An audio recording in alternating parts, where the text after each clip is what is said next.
Pernah tak anda dalam keadaan yang begitu semangat nak sebarkan, nak sampaikan something yang anda rasa betul, anda rasa macam anda baru tahu dan sebagainya, dan anda rasa ada macam, oh Mamat ni perlu dia beritahu ni kan, kita ajar dia sikit, dan kita semangat sehingga kita jadi kurang teliti dalam apa yang kita nak cakap ataupun dalam apa yang kita nak buat kesimpulan. So saya dapat satu komen baru-baru ni yang basically bukan Islam, yang komen pasal Islam, yang membuat tuduhan tertentu.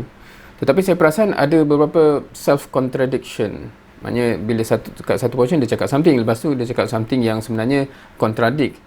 So mungkin dia terlalu semangat sehingga bila nak nyampaikan dia kurang teliti. So ni video ni hanya untuk pengajaran kita dalam konteks bila kita semangat apa-apa pun, make sure kita still teliti dalam apa yang kita nak cakap.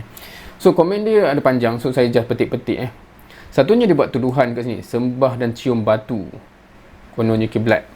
So satu mungkin dia ada confusion lah antara Hajarul Aswad dengan Kaabah kan? Mungkin sebab dia macam sembah, okey, sembah ni memang tak ada Muslim yang sembah batu. Tapi kalau dia cakap pasal cium tu, saya terbayang mungkin dia cakap pasal Hajarul Aswad. Tapi kononnya kiblat tu bukanlah Hajarul Aswad tu sendiri. Kalau kita campak Hajarul Aswad tu ke tempat lain, kiblat tak berubah kan. So mungkin ada confusion kat situ. Tapi bila dia cakap sembah dan dia tuduh sembah-sembah ni, sembah baru dan sebagainya, dan kemudian dia bawa satu hadis yang cerita pasal Umar kan. Umar came near the black stone, so Hajarul Aswad lah ni kan. Umar pergi kepada Hajarul Aswad dan cium Hajarul Aswad, dan dia sebut no doubt kan, tak ada kesangsian, I know that you are a stone, aku tahu kau ni batu dan tak boleh bagi benefit to anyone or harm anyone, dan kau ni tak ada manfaat ataupun tak boleh memberi mudarat apa-apa kepada sesiapa pun. Maksudnya kat sini clear, Umar kata kepada Hajarul Aswad, kau ni tak boleh memberi manfaat, tak boleh memberi mudarat. Hence memang bukan isu sembahan langsung lah. Aku tak menyembah kau, aku tak respect pun dalam konteks merasakan dia ada kuasa atau apa-apa. Had I not seen Allah's Messenger sallallahu alaihi wasallam kissing you, I would not have kissed you. So kat sini ni bersifat mengikut sunnah, mengikut sunnah Rasul sallallahu alaihi wasallam. Dia kata, kalau lah aku tak pernah tengok Nabi Muhammad sallallahu alaihi wasallam cium kau, aku pun takkan buat benda sama. Maknanya the only reason Umar Al-Khattab cium Hajarul Aswad sebab dia tengok Nabi SAW buat benda yang sama. Hence dia menuruti sunnah Rasulullah SAW. So dia bukanlah isu sembah for sure. Tetapi yang menariknya komen-komen macam ni, dan banyak sebenarnya saya pernah jumpa, dia bawa satu dalil-dalil yang sebenarnya menentang komen dia yang sebelum tu. Dia cakap, oh Islam ni duduk-duduk, dia bawa dalil yang sebenarnya membetulkan dia balik. Yang tu agak kelakar sebenarnya. Cumanya ni kebetulan lah komen ni yang recently saya tunjuk yang ni. So itu satu. Daripada sini pun sebenarnya boleh difahami bahawa Umar tak menyembah pun batu tu. Betul tak? Sebab kalau lah dia menyembah, dia takkan cakap begitu kan. Kau ni tak ada boleh bagi manfaat. Betul tak? Tak tahulah, mungkin sebab, tak tahulah kalau dia confused juga, sebab ada je orang lain mungkin dia sembah walaupun kata, berhala ni boleh buat apa-apa kat engkau tak? Tak ada. Tapi kenapa sembah kan? So mungkinlah ada orang yang pelik begitu. Tetapi Muslim dia tak berfikir begitu. Dan satu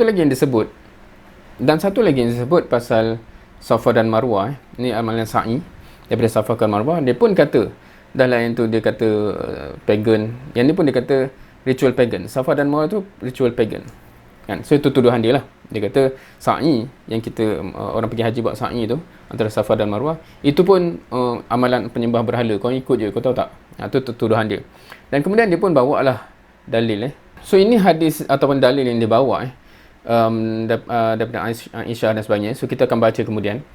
Dan kemudian dia kata, tu bukan assumption, baca baik-baik. As-Safa tu idol, Marwah pun idol. Nak lari le tu, dah agak dah. So bila saya explain, sebab saya nak faham kat mana confusion dia, dan dia bagi dalil, dan saya kata, oh ingatkan awak cakap memang Safa dan Marwah tu yang berhala. Rupanya ada berhala dekat Safa dan Marwah tu. Lepas tu dia kata, bukan assumption tu, baca baik-baik. Dia nak betulkan saya lah tu kan. Safa tu idol, Marwah tu idol. Dan kita tengok dia punya dalil yang dia bawa. Okay. So Aisyah, Sa'id Anas bin Malik, diorang ni tak sukalah pergi ke Safa dan Marwah ni. Sebab apa? Sebab kat situ ada shrine Quraisy ni. Ada tokong ataupun tokong lah kot tokong orang Quraisy sebelum tu kat situ. So orang Islam tak sukalah pergi situ. Sebab tempat tokong kan, macam kita mungkin ramai orang Islam tak suka pergi Batu Cave mungkin. Dan Allah pun turun ayat tadi tu tentang Safa dan Marwah. Dan dia pun tanya dan kata, dia said, there was a Safa and idol. Okay. terdapat, kalau kita tak faham bahasa Inggeris, terdapat on sofa, di ataupun atas sofa tu idol yang berbentuk lelaki namanya isaf. Maknanya ada berhala lelaki isaf atas sofa. Dan on marwah, dan di atas marwah pula ada idol, ada berhala dalam bentuk perempuan Nailah. So hadis tu clearly cakap marwah, sofa dan marwah ni, bukit tu lah tempat tu. Di atas sofa dan atas marwah tu adalah shrine dan ada berhala tu. So saya dah cakap sebelum tu kan, apa kaitan berhala tu dengan tempat tu? Kita tak pergi berhala tu dah tak ada pun. Kalau pergi haji, cuba cari ada tak lagi idol Isaf dan Nailah ni. Tak ada dah kan, dah ada buang dah pun. Cumanya yang kita pergi tu Safa dan Marwah, tempat yang sebelum ada berhala tu in the first place. Berlaku kisah Hajar dan Nabi Ismail tu kan, yang masa dia kecil tu masa Nabi Ismail masih kecil tu kan. So dia jadi kelakar lah bila saya baca, macam baca baik-baik. Dia suruh saya baca baik-baik. Dia kata, dan dia kata kenyataan dia kat sini Safa tu idol, sedangkan kat sini kalau dia faham bahasa Inggeris, tapi dia cakap sini bahasa Inggeris kan, and idol. Tapi kenapa dia so confused? Di atas Safa tu ada idol kan. Lepas tu dia kata marwah tu pun idol. Padahal on al-marwah and idol. Mungkin tak tahulah kalau dia kurang belajar bahasa Inggeris masa kecil-kecil dulu, so dia confuse apa maksud ayat ni sehingga dia ingatkan marwah tu yang idol kan. Mungkin mungkin cara dia baca ke sini, oh al-marwah idol, so dia petik macam tu kan. Saya pernah jumpa beberapa orang yang dia suka baca, dia tak erti baca ayat, dia potong-potong, dia baca dan dia buat penafsiran sendiri kan. Bila dia tengok hadis dan tafsir. So orang jenis macam tu memang ada. Walaupun kita nampak pelik, tapi mungkin sebab dia didoktrin untuk cari apa saja dalil untuk menyerang Islam, walaupun tak logik, walaupun bertentangan dengan ayat penuh, tapi sebab dia dah program. Mungkin lah, saya tak tuduh dia. Saya kata orang macam tu saya pernah jumpa. Baru saya perasan, dia kata As-Safa and idol. Rupanya dia baca macam ni. Dia tak baca yang ni. Mungkinlah. Okay. So mungkin cikgu sekolah Inggeris dia dulu perlu ajar dia balik kan. Anyway, so kat situ yang mungkin balik kepada poin saya asal, kadang-kadang kita bersemangat sampai kita baca pun tak tepat dan kita terus nak sampaikan. Of course cerita Mamat ni tak kisahlah kan, Mamat ni tak kisah dengan dia, tapi pengajaran ni mau kepada kita lah kot dalam kita bersemangat apa-apa pun, make sure ketelitian tu ada. Ketelitian tu ada. Dan bila kita cakap, saya assume yang tengok ni kebanyakannya Muslim lah.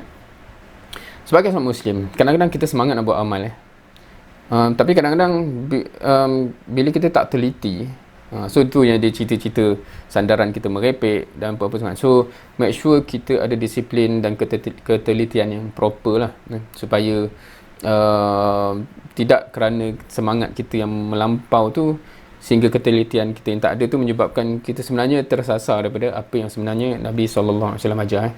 So itu pesanan umum lah.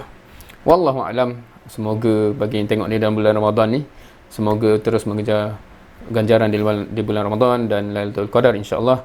Bagi yang tengok kemudian-kemudiannya, semoga bermanfaat. Jumpa lagi insya-Allah.